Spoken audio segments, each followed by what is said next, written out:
শ্রীমান পৃথ্বীরাজ। এই অনুষ্ঠানটিতে বিংশ শতাব্দীর সমাজ চিত্রিত হয়েছে, যেখানে বাল্যবিবাহের মতো সামাজিক কুপ্রথার প্রচলন ছিল। চ্যানেল এবং নেটওয়ার্ক এই ধরনের প্রথার অনুমোদন করে না এবং তীব্র নিন্দা করে। শ্রীকৃষ্ণের সবচেয়ে বড় ভক্ত মীরা ভাইয়ের স্বামী মারা যাওয়ার পরও তো উনি নিজের চুল কাটেননি। আমি তোমার মধ্যে না এই পোড়া দেশের উজ্জ্বল ভবিষ্যৎ দেখতে পাচ্ছি। ছোট পিসি, তুমি আমাকে ক্ষমা করে দিও। আজ আমার জন্য তোমাকে অনেক কিছু সহ্য করতে হয়েছে। চাঁদু চুল কাটবে না, আর যদি ইচ্ছা করে ও খোপাও বাঁধবে। আর আমার এই সিদ্ধান্তে যদি কারো আপত্তি থাকে তাহলে সে কাশী কিংবা ছেলে স্বামীকে নিয়ে শ্বশুর বাড়ি যেখানে ইচ্ছে যেতে পারে। এই না হলে বাবার মতো কথা। 100 সোনার প্রদীপ উপর শীষ, যেদিকে কমলা যায় সেদিকে আলো দিস। এই অন্ধকার 100 বছরের পুরনো নতুন বউ। দুদিনের মেয়ের সাধ্য নাই তা গোচায়। তোমার প্রদীপ কানা সামনে রেখো, দেখো আলো দেখাতে গিয়ে আগুন ধরিয়ে পেলনে।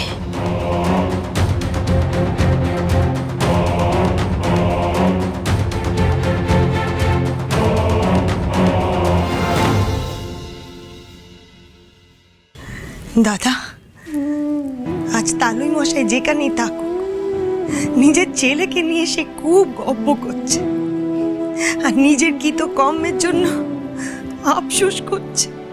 না না না, গর্ব যদি কারোর জন্য করতে হয় তাহলে আমার বৌমার জন্য।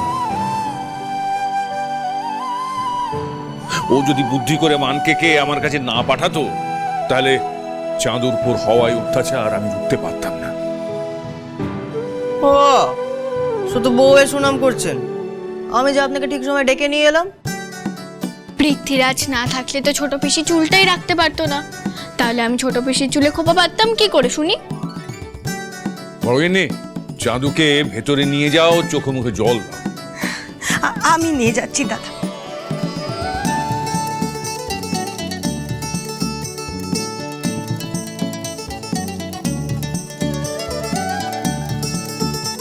फणिभूषण मुखर्जी घर पे है? আমি ফণিভূষণ মুখার্জি। কি ব্যাপার? ये लीजिए, स्कूल से चिट्ठी है। স্কুলের চিঠি? আবার গোল বাঁধিয়েছি শতভাগা? না না বাবা, দেখুন না, সুনাম করেও তো লিখতে পারি। সুনাম আবার তোর? সে কপাল যদি আমার হতো, রোজ দুবেলা আমি তোর পুজো করতাম হতভাগা। মাননীয় ফণিভূষণ মুখুজ্জে মহাশয়, আমি শ্রীমান মানিক চাঁদের শ্রেণী শিক্ষক অত্যন্ত দুঃখের সহিত জানাইতেছি, গতকল্য আমাদের তরফ হইতে একটি মস্ত বড় ভুল হইয়া গিয়াছে।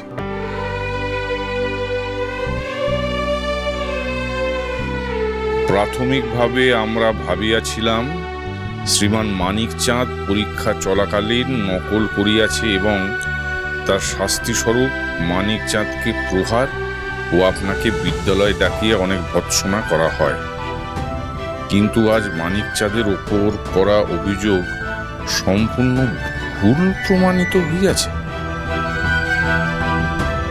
আমরা জ্ঞাত হইয়াছি মানিকের সহপাঠী শ্রীমান লক্ষিন্দর কুমার দাস এই নকল করিয়া মানিক চাঁদকে বিপদে ফেলিতে চাহিয়াছে। মানিক চাঁদ সম্পূর্ণ নির্দোষ।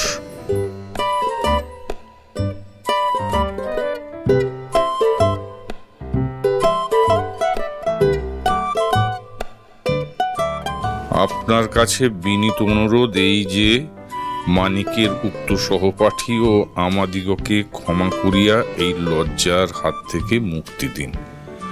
নমস্কারান্তে শ্রী হারাধন মল্লিক। দেখেছো, বাচ্চার নামে তো সুনামই করেছে। বাবা, এবার সকাল বিকেল পুজো পাবো তো? পুজো? পুনশ্চতে কি লিখেছে পড়ে দেখ।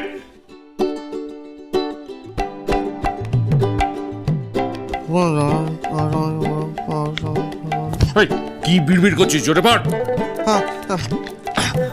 পুনশ্চ ষান্মাসিক পরীক্ষা ফলের সহিত মানিকচাঁদের উত্তরপত্রগুলিও আপনার কাছে পাঠাবো। তার প্রতিভা সম্পর্কে আপনারও অবগত হওয়া দরকার। পুজো তোর আমি করব, তবে আজকে নয়, যেদিন রেজাল্ট বেরোবে সেদিন।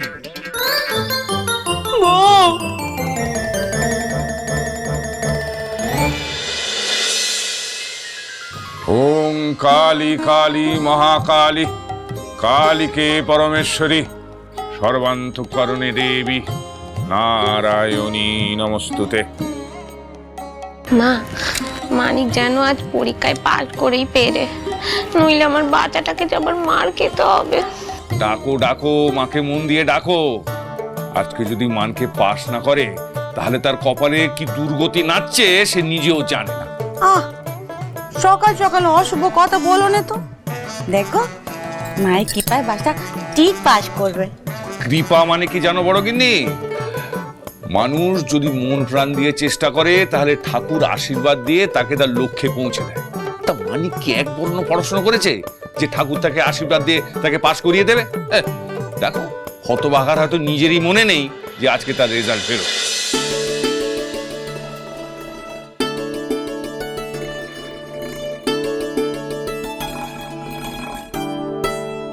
বউ,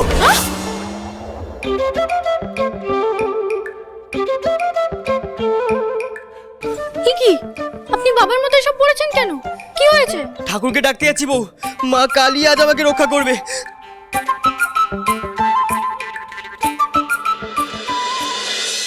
ঠাকুর, আজ ওনার রেজাল্ট।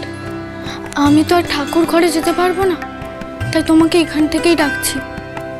উনি খুব চিন্তায় আছেন, কাল সারা রাত ঘুমোননি। ওনাকে শক্তি দাও, ভালো মন্দ যাই হোক উনি যেন সত্যিটাকে মেনে নিতে পারেন।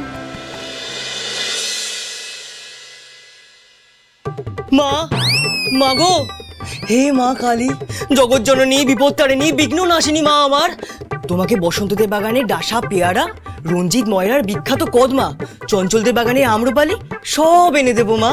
তুমি শুধু আমার পাসটা করিয়ে দাও। মা কালীকে ঘুষ দিচ্ছিস? মাকে ছেলে খাওয়াতে চাইছে, এতে ঘুষের কি আছে বাবা? উনি কি কারোর একার মা? উনি যে সবার মা। জয় মা! মাগো, মা কালীকে এত ডাকাডাকি না করে যদি একটু পড়াশোনা করতিস তাহলে এমন দিন তোকে দেখতে হতো না। পড়াশোনা তো করেছি, এবার বাকি পাশ করার উপায় মা কালীই দেখিয়ে দেবেন। আরো একটা উপায় আছে। কি উপায় বাবা? ওই সকালে ঘুম থেকে ওঠার পর আর রাতে ঘুমোতে যাওয়ার আগে 10 ঘা করে জুতোর বাড়ি।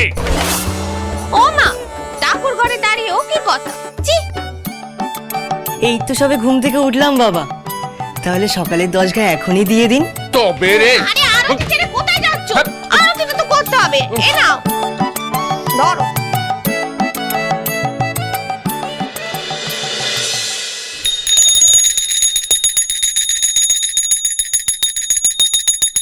বৌমা, ও বৌমা। হ্যাঁ বড় মা। বৌমা, ভাবছিলাম বাচ্চার জন্য একটু পায়েস বানাবো, তুই চট করে একটু আলো ধুয়ে দে দেখি। কেন যে দুধ কান কোথায় রাখলো কে জানে, এখানে রেখেছে কি? ও মা, কি এত দুধ? ও বড় বৌদি, ওই বালতিতে হাত দিও নে। আমি বলি কি, আমি নাড়ু গোয়ালাকে বলে ওই 12 পোয়া দুধ আলাদা করে দিতে বলেছি। তো পুলটা কুচি এতখানি দুধ দিয়ে কি করবে গো? আজ আমার আদার রেজাল্ট বেরোবে, ও তো কেলাসে পেতম হবে, তাই আমি নিজে রাতে পায়েস রান্না করে সারা পাড়ার লোককে বিলোবো। কিন্তু ফুল পিসি, হাজার ঠাকুরপো তো পরীক্ষায় সব ভুল লিখে এসেছে, তাহলে ফার্স্ট হবে কি করে? তবে এটা তো ষান্মাসিক পরীক্ষা, হাদা ঠাকুরপো মন দিয়ে পড়লে ফাইনাল পরীক্ষায় নিশ্চয়ই ফার্স্ট হবে। এই মেয়ে, তোমাকে বেশি মাস্টারি পড়াতে হবে না। আমার বাচ্চার কি হবে না হবে তা আমি বুঝে নেব। তুমি তোমার বরকে দেখো, ওই পেলু চরণ যদি এবারও পরীক্ষায় পাস করতে না পারে তাহলে দাদা তার 12টা বাজিয়ে দেবে। বউ, ও বউ, এদিকে এসো তো চট করে। যাই। ওমা এইদিকে চট করে আয় দেখি, এটা নিয়ে যা। হ্যাঁ, একটু দই আর হলুদের ফোঁটা দিয়ে দে, যাত্রা শুভ হবে। হ্যাঁ, আচ্ছা বাবা।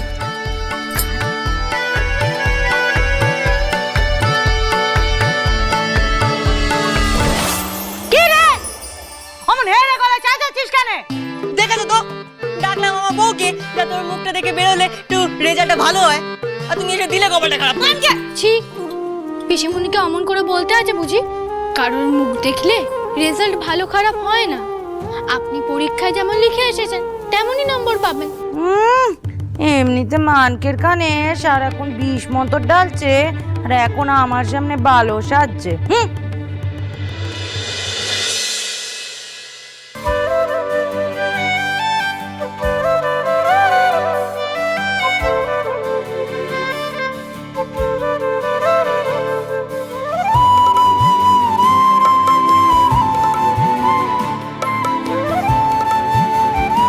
শুধু নিজের ওপর আর বড়দের আশীর্বাদের ওপর ভরসা রাখবেন। জানবেন ভালো মন্দ যাই হোক, ভগবান যা করেন মঙ্গলের জন্যই করেন। কিন্তু বাবা যে করেন না বউ। আজ যদি পাস না করতে পারি তাহলে বাবা শুধু আমার অমঙ্গলই করবেন।